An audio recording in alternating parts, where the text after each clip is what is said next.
praise.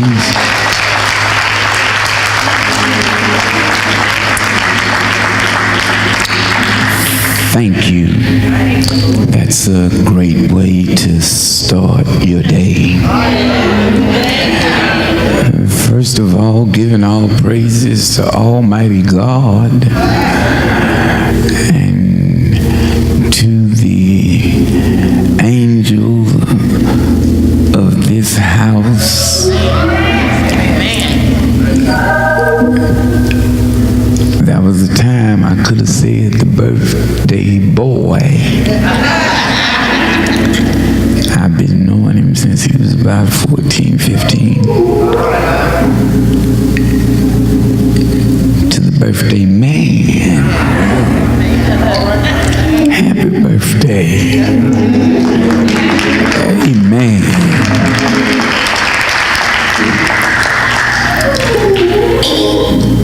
It's your 44th.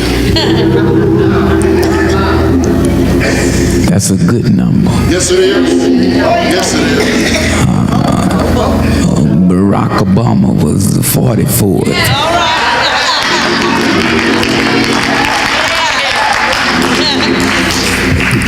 You're not 45.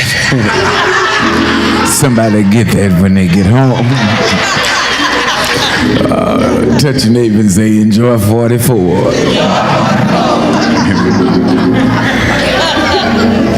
I'm glad to ministerial staff.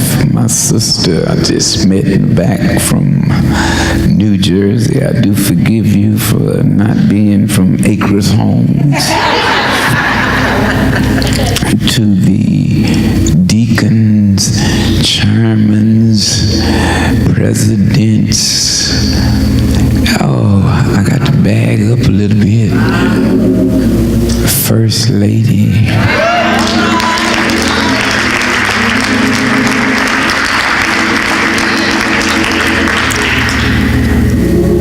First Lady Williams.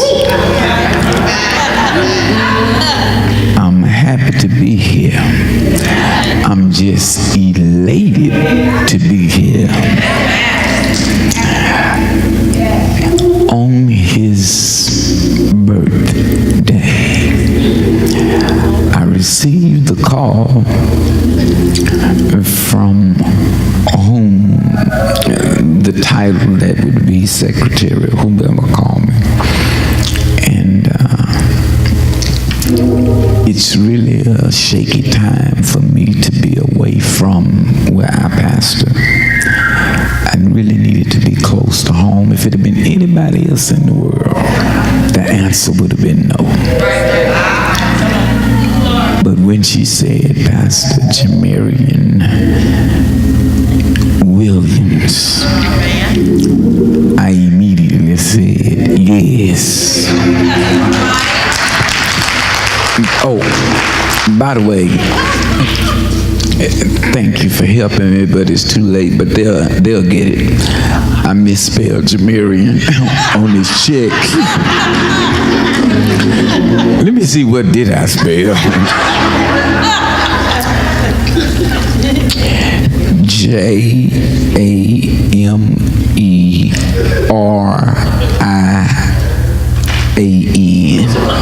Close enough, close enough, close enough, close enough. As a matter of fact, come take this from the pastor.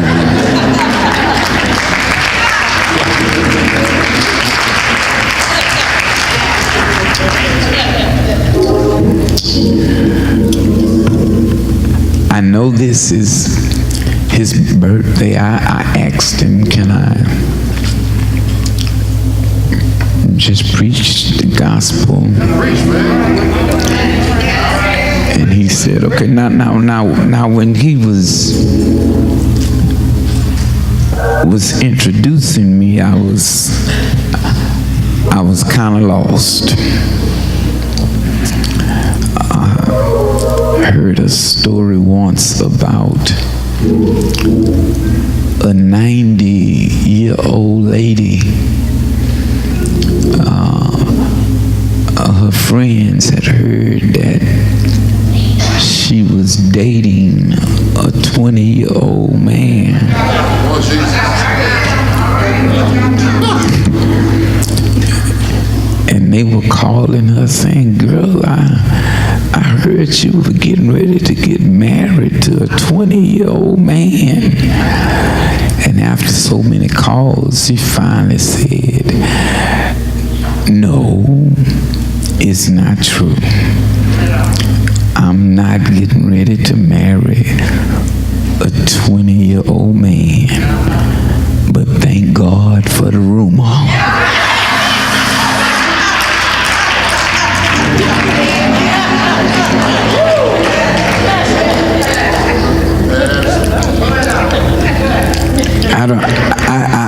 When he was introducing me, I was listening, and I'm just here to tell you, none of that's true. But I thank God. I thank God for the room. I feel a sweet spirit in this church.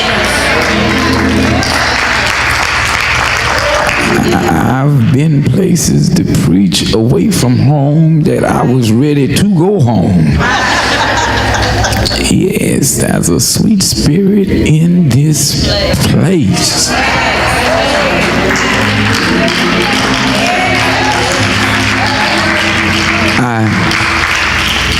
I'm not afforded the time to tell you the relationship between myself and your pastor. It's a special one. Actually, I started preaching at age 20 years old. And actually, I started pastoring at age 23. And I've been at the same church for 28 years now.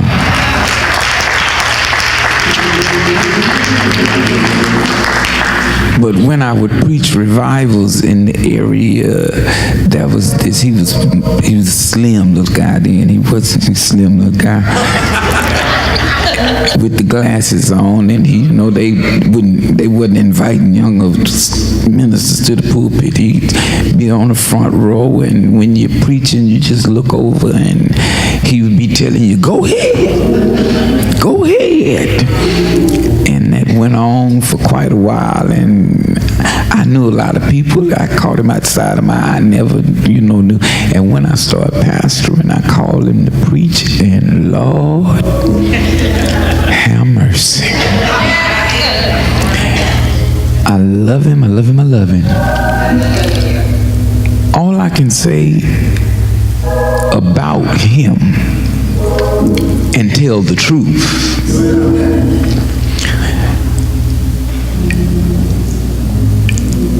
Can I tell you 5 things about him?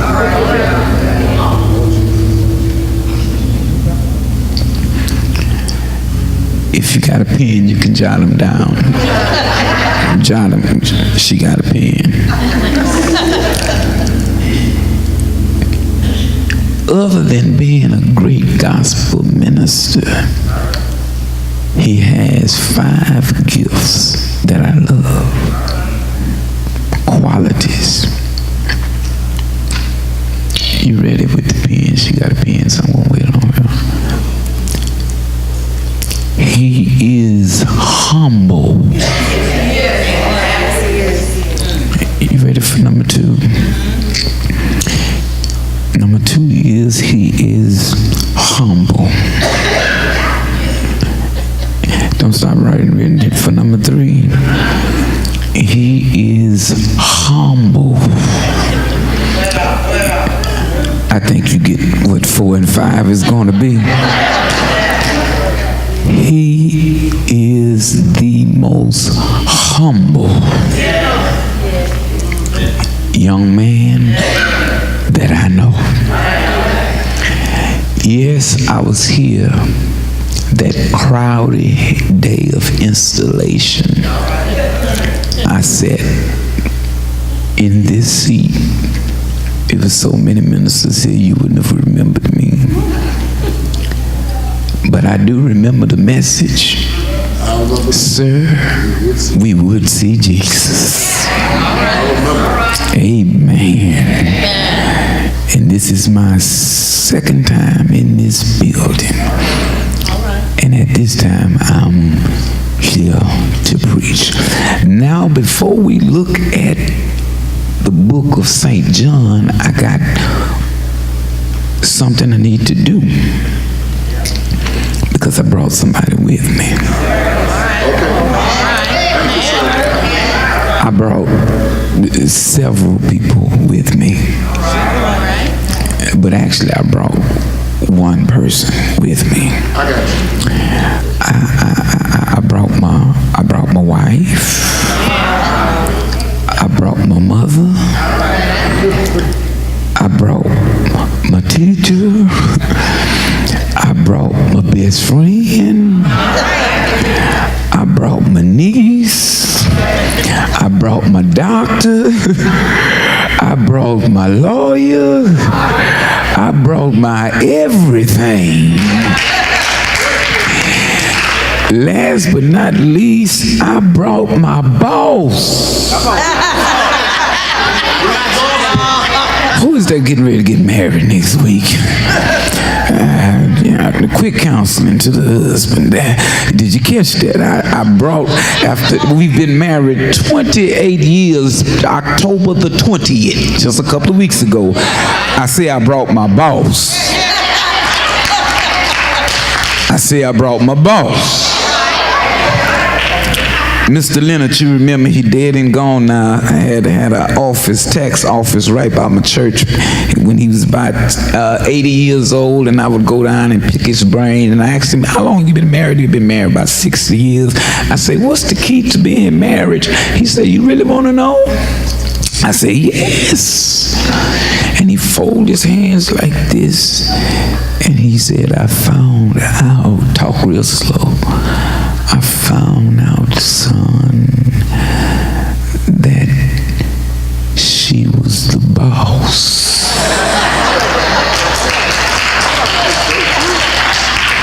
Now, I was in my 30s then, and I really wasn't receptive to that.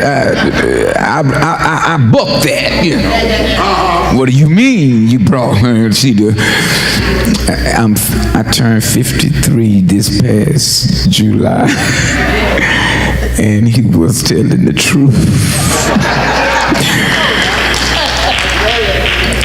She's the boss. Now, I wanted to just stand, but I just want to say she is sugar. All right.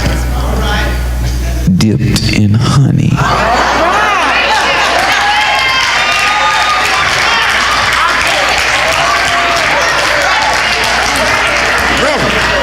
Dipped in syrup. And she dripping out.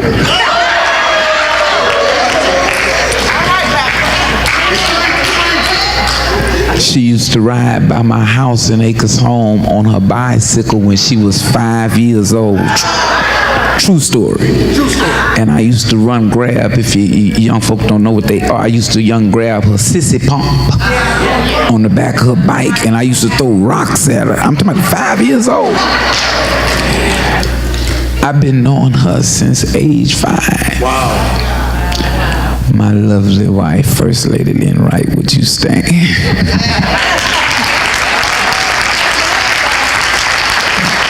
Thank you.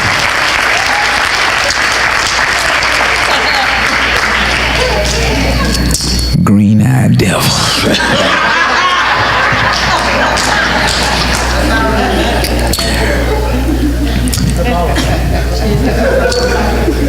Well, it's preaching time now. Turn to John's Gospel. If Sister Bear, my head usher was here, she'd have my handkerchief. I don't have one. I need to clean my glasses here. Yes, sir.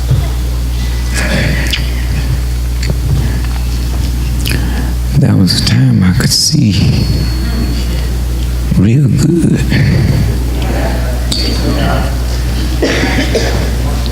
St. John, chapter 4.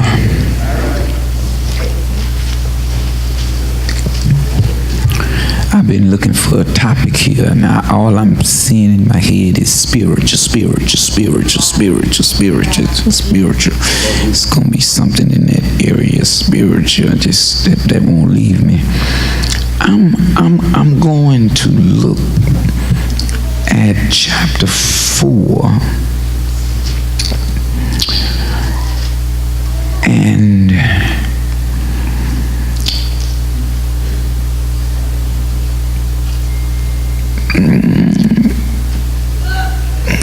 verse 22.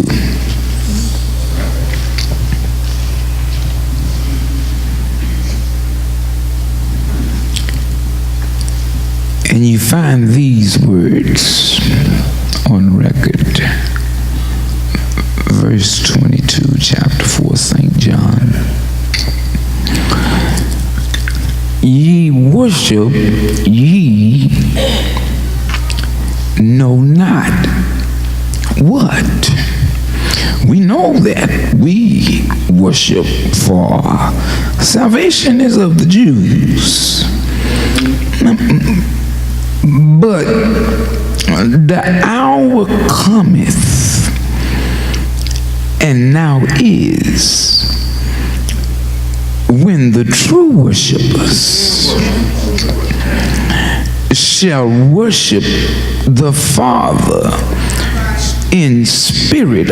If three people could say spirit, and in truth, for the Father seeketh such to worship him, for God is a, can somebody say spirit? And they that worship him must worship him, can somebody say spirit? And in truth. I'm going to stop right there.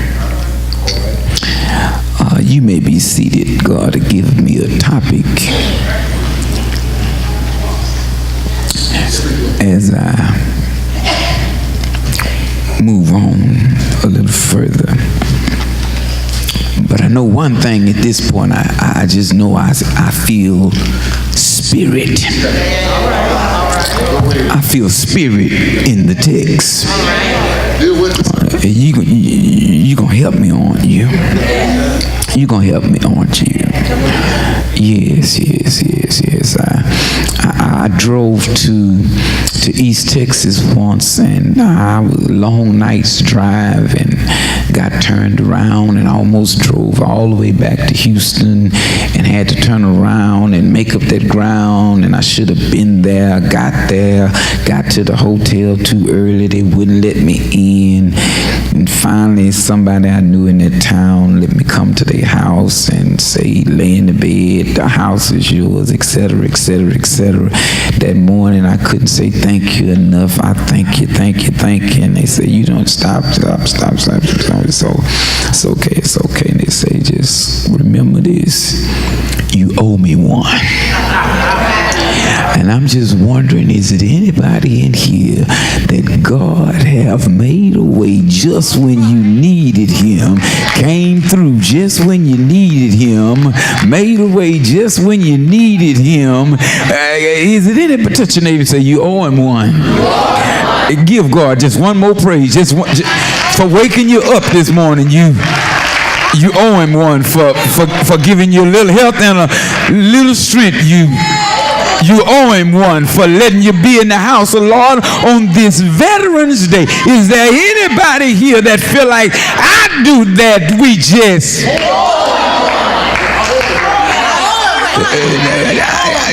do you owe him one? Okay. I owe him one. In this text, we find, the story, so I can't deal with it like that. But I'll come this way. I know what the crux of this text, the direction of this text, the foundation of this text, the purpose of this text, the meaning of this text, what God would have us to know from this text, though there is much preaching in this text, the ultimate of this text stands clear, and it is spiritual versus that which is physical. We'll have to unpackage that. Now, I'll tell you real quickly, if you will. It was a mountain on that side. I want to be clear. It was a mountain on that side. Can someone say church? It was a church, and on that side, the Samaritans worship God on that physical mountain, on that physical mountain on that side, and the Jews worship God on that side on a physical mountain. It was a physical mountain too. So you got a physical mountain on that side and a physical mountain on that side. Physical.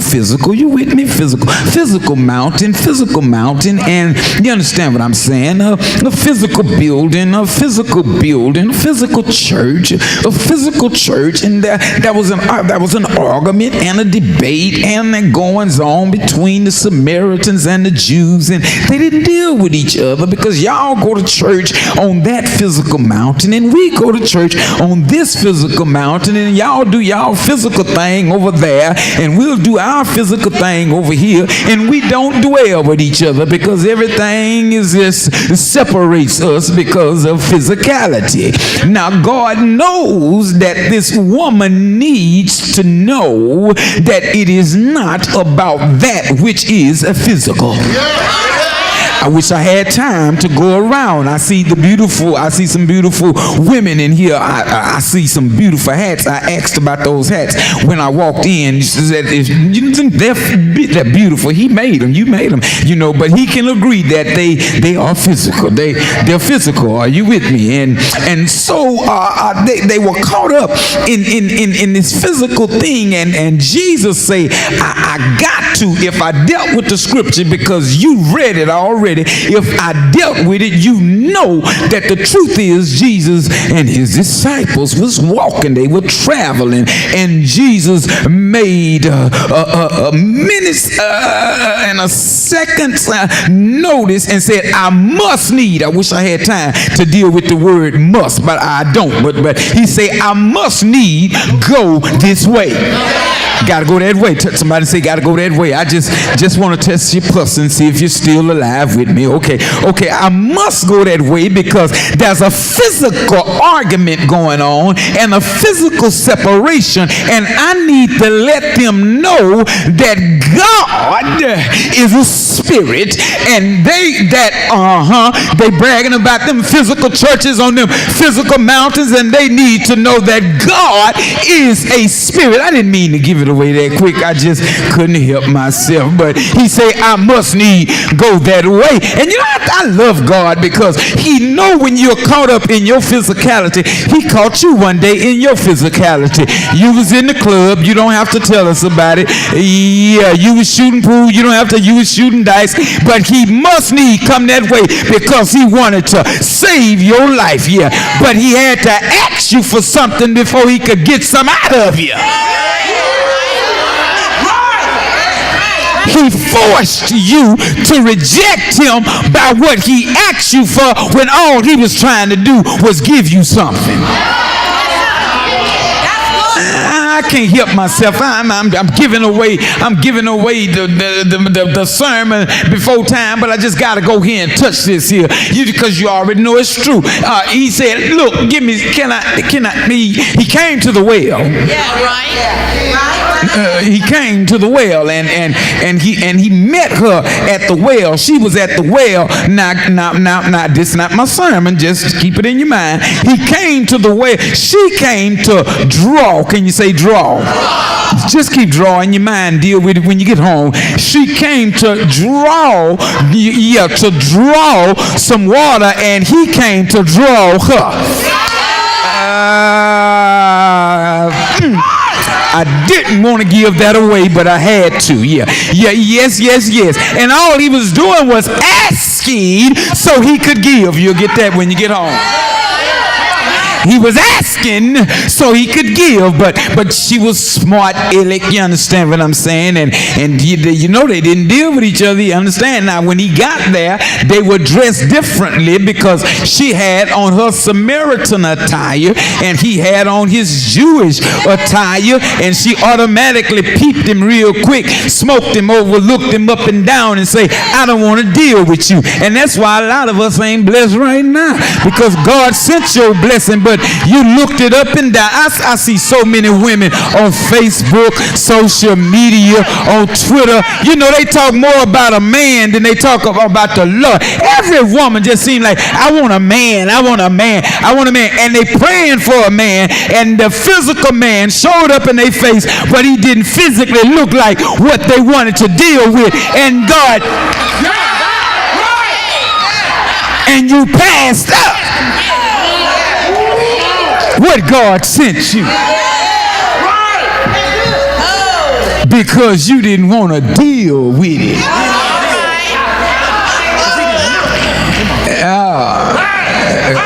Yes. That wasn't my point. I just thought I might drop that in. I've got a lot of preaching in me. I'm trying to be disciplined. My wife tried to teach me to be disciplined. I'm going to tell you a little secret and I'll move on. My wife, we got an inside thing. It's called blowing me a kiss. When she's sitting in the audience and I'm preaching and she do this, she's blowing me a kiss, and what she's saying is, keep it simple, stupid.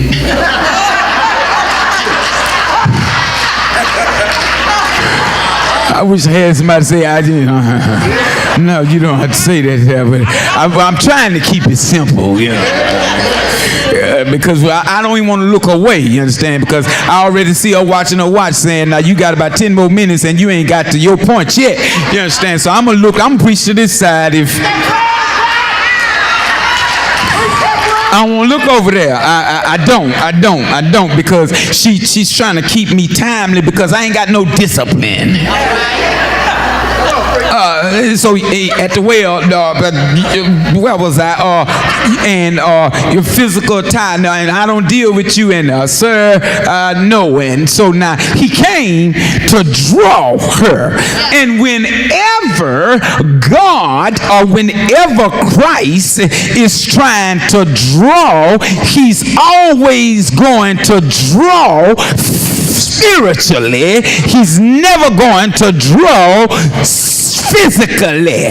It is God that told us that man looks at the outer appearance, shall I say, the physical appearance, but God looks at the heart. All he's saying is the physicality of it does not matter. It's a spiritual thing that I'm trying to draw, because the scripture said, Jesus said, hey woman, let me tell you something. The day is coming now is when they won't worship on that mountain, and it won't be about that mountain. By the way, our mountain would be the right mountain if it was a mountain, but it's not about a mountain. The day have come when God is seeking those that will worship him in spirit. For God, somebody finish it for me, is a spirit, and they that worship him must worship him in spirit and truth. I got too much more work to do. I got to go now. Really, I got to go for real now. So now they go through that ordeal, and can I tell you something? Now he asked her for a drink. I want you to get this. He asked her for a drink. I'm gonna say that again. He asked her for a drink. And she rejected giving him a physical little drink. Now, he is there, get this now, to give her a well. And she won't give him a drink.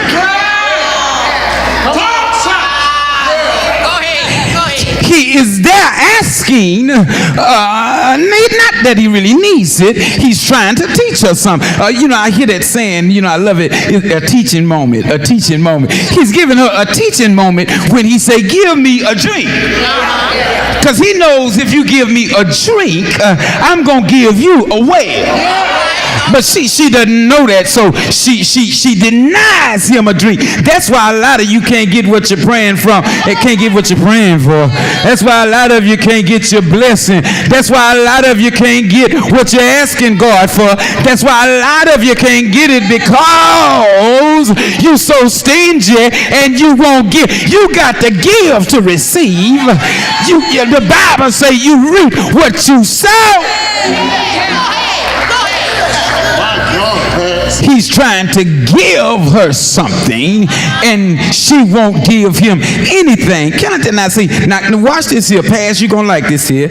He asked her for a drink. He's gonna give her a well. Can I tell you what that's like? Those of you that don't tithe. Oops. You're right there. He said, I'm asking you for a dime and I'm going to give you 90 cents. Give me a drink and I'm going to give you the well. Not my sermon. So now they get into this dialogue. So now he tells a woman, hey, look, and she's popping off, sir. This well is deep, physically deep. Can somebody say physically deep? This well is physically deep. Can somebody say? And you don't have a physical pot. You don't even have a pot, sir, and you don't have a rope. You see that he don't have a physical rope to get down into that physical well to get that physical water. And she's peeped all of this out, so she's standoffish, and so you don't have anything to draw with, and yada yada yada. And he's looking. He said, look, sweetheart, if you knew who you was dealing with, you would have asked me for a drink. I don't have time to stay there, and I would have given you a drink where you don't even have to come to this well no more. I would have given you some living water on the inside that I don't care where you at. If you're on the freeway and you need me, it'll just, somebody say, spring up. If you're at home, I wish I had somebody. You can be sitting at the cubicle at the job and just asking for it, and it'll just spring up. You don't have to go to the water fountain. It's living on the inside. Greater! Well, I wish I had somebody say, greater is he, greater is he, greater is he. On the inside, that is in the well. Greater is the water on the inside than the water. Yes, sir. So they go through this dialogue, and she calls herself tricking him here. She gets tired of the dialogue, and she says, I tell you what. In her mind, she say, he don't have a rope. He don't have a pot. He's talking about giving me some water. I want to see this trick. I mean, I'm not trick, but I want to see him perform this trick. And so I'm going to just bust it down and kill this conversation. And she say, just get through all this. She said, give me the drink. Give me this water. Give me this water. You ready for this? Give me this water.